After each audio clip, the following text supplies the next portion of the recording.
It's 11:04 at night. You're in bed, phone 6 inches from your face, and a guy you haven't really talked to since college posts a photo. Keys dangling off 2 fingers, sold sign in the yard, that grin. And before you've even decided to, you're doing the math. The math you always do. Your age, your salary, what's actually in the account after rent, how many years, at your current pace, it'd take to catch up to that photo. And the math says what it always says. So you lock the phone, set it face down on the nightstand like that's gonna help, and lie there staring at the ceiling, feeling like everyone got handed a schedule and yours got lost in the mail. Here's the thing though. Right now, there are people your exact age, making your exact salary, with less in the bank than you have, who do not feel behind. Not a little, not at 11:04. And it's not because they're delusional, or secretly rich, or better at gratitude. I mean, wouldn't that be convenient? No.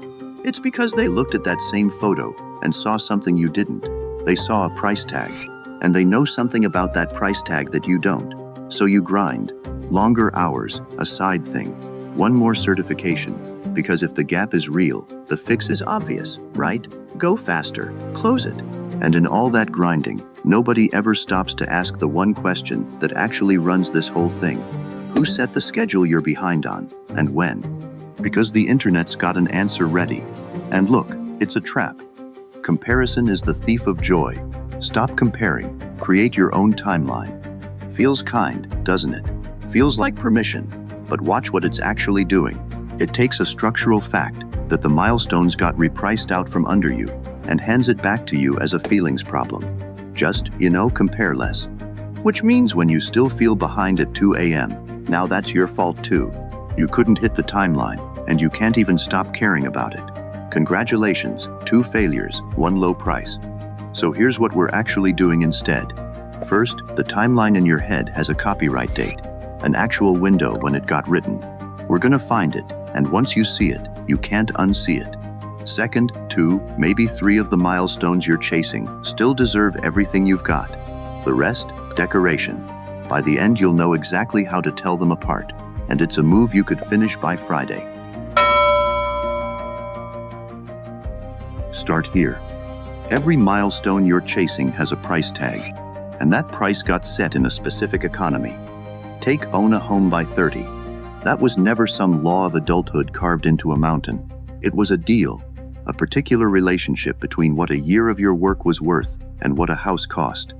When that relationship holds, house by 30 is just a regular Tuesday. Nobody throws a parade. When that relationship breaks, the milestone doesn't politely disappear. It just quietly starts costing 3 times as much, while still wearing the exact same little "this is what a functioning adult does" sticker it wore for your parents. Same milestone, completely different price, and nobody, anywhere, reprinted the sticker. So about that copyright date. The standard American timeline, house by 30, title by 35, a retirement number by 60, got priced, roughly, somewhere between the mid-1950s and the end of the 90s. That's the economy it was written for. Wages that more or less kept pace with the price of a house. Careers you could climb inside one company for 30 years until it walked you out with a pension and a cake. That's the world the clock was set to. Then the world repriced. The big stuff, homes, degrees, the cost of raising one small human, sprinted off ahead while wages went for a nice slow walk. Careers stopped being a ladder inside one building and turned into a series of side jumps between buildings. Pensions became good luck, here's an app. And here's the part that does all the damage. Nobody held a press conference. Picture the press conference though. Some guy at a podium, seal on the wall, cameras rolling. Good evening. Effective immediately. Every life milestone has been repriced. The house now costs triple. The career ladder has been replaced with several unrelated ladders, none of which reach the ceiling. Please adjust your sense of personal failure accordingly. Any questions? That press conference never happened.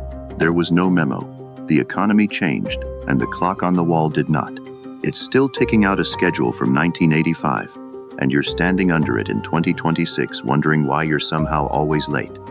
And if you think reading a dead clock is some fresh new hell we invented, let me take you somewhere colder. Rome, the late empire. There was a career track every family who was anybody wanted their sons on. the senatorial track. The offices, the robes, the titles that for centuries meant you were standing near the center of power. Families spent real fortunes buying in, the land you had to own, the right marriages, the public games you were expected to throw out of your own pocket. Think Ivy League tuition stacked on top of a down payment, except what you're buying is a seat near the emperor. Now the brutal reading, and honestly it's the one I buy, goes like this. While these families were paying full sticker price for the senatorial track, the actual power was quietly draining off somewhere else, into the emperor's own household staff and the military commands. The prize was being hollowed out in real time. The title still glittered, the robes still photographed beautifully. But what the title could actually do had been marked down to a fraction of what Grandpa got for the same money. It's like your family bought the lifetime premium subscription, top tier, every perk, cost a small fortune, and somewhere along the way, the company quietly gutted the service. The invoice still shows up. The little gold premium badge still sits next to your name. You're still paying founders tier rates for an app that barely opens anymore. And you can't cancel because Grandpa signed the whole family up for this. And dying with a good seat is the entire identity. And here's what I want you to catch, because it's the whole ballgame. These families weren't lazy. They weren't behind. They were paying full price, right on schedule, for a milestone whose value had already left the building. By every visible measure, they were winning. The game had just quietly moved to a different table. So sit with what that does to the word behind. That gap you feel, you and the guy with the keys, it might not be a performance review at all. It might just be a pricing error. You're not slower than him. You might be paying a completely different price for the same label, in a different economy, and calling the difference a personal flaw. Because right about now you might be thinking, okay, so the whole thing's fake, burn it down, milestones are a scam. And that is exactly the mistake I want to save you from. Let me tell you about the samurai. Not the movie part, the boring part, the part after the credits roll. For centuries, being a samurai meant one thing underneath everything else: war, swordsmanship, horsemanship, the craft of the siege, a whole identity, a whole life of training, priced for a war economy. Then, after 1615, the Tokugawa shoguns pulled off something almost nobody saw coming. They made peace, not a truce, a peace that held for over 200 years. Now actually climb inside that for a second. You're a professional warrior, in a country that has quietly stopped having wars. Your entire timeline, the skills, the status, your whole sense of what a life well spent even looks like, was priced for a market that just closed. And nobody tells you, no announcement, the stipend still shows up, the swords are still on the wall, gleaming. So some of them did the thing that feels loyal, feels disciplined, feels like the exact opposite of giving up. They doubled down on the war skills. More drills, sharper blades, harder training, grinding. And picture where that ends up. Generations later, you've got the single most lethal swordsman in the whole province. This man can split a falling leaf in half. He has perfected a craft that nobody, anywhere, has needed in 150 years. And there he is at dinner, on a shrinking allowance, patiently explaining to a table full of accountants and clerks, the people who run things now, that he is technically extremely dangerous. And everybody nods, real polite, and passes the rice, on schedule, behind on nothing, and completely, beautifully stuck. But others did the harder thing. Harder because from the outside it looks a little like betrayal. They asked what being samurai was actually load-bearing for. Administration, law, education, keeping a genuinely complicated society from falling apart. And they repriced themselves for that. They became the bureaucrats, the teachers, the administrators of the peace. And here's the part that matters most. They did not stop being samurai. They didn't quit. They didn't torch the identity. They didn't turn into dropouts, sneering at the whole system from a safe distance. They kept the load-bearing part and let the decoration go. That's the move. Not timelines or fake. Not quit everything. Because deleting your whole identity is just as blind as grinding away at a dead one. It's the exact same failure to read the price tag, just wearing a cooler jacket. So here's the sort, and this is the one you can actually do tonight. Take every milestone you're hauling around and run one question over each of them. Does this hold my life up, or does it just rank me? Housing stable enough that one bad month doesn't end you, that holds your life up? A savings floor between you and the abyss. Load-bearing 2. Skills that follow you out the door when the company folds.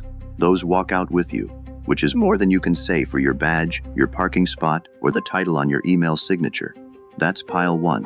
The stuff still standing after everything else gets repossessed. Then there's pile 2. Title by 35. The house as a scoreboard you can post about. The specific retirement number some guy quoted your parents back in 1998. None of those hold anything up. They rank you against a photo at 11 at night. That's decoration. And decoration is the pile you're allowed to delete. Now, I know the objection, because honestly I've got it too. It's all well and good to sort your own head, but your mom still reads the dead clock. So does the recruiter scanning your resume for a certain title by a certain age. So here's the scene. Thanksgiving. You're 3 bites into the turkey when it lands. So, any thought to buying? Your cousin just closed on a place. And the whole table goes quiet, forks down. Everyone's suddenly extremely interested in you. Now, version 1 of you, the one who quietly deleted House by 30 out of pure shame and just hoped nobody would bring it up. That guy's got nothing.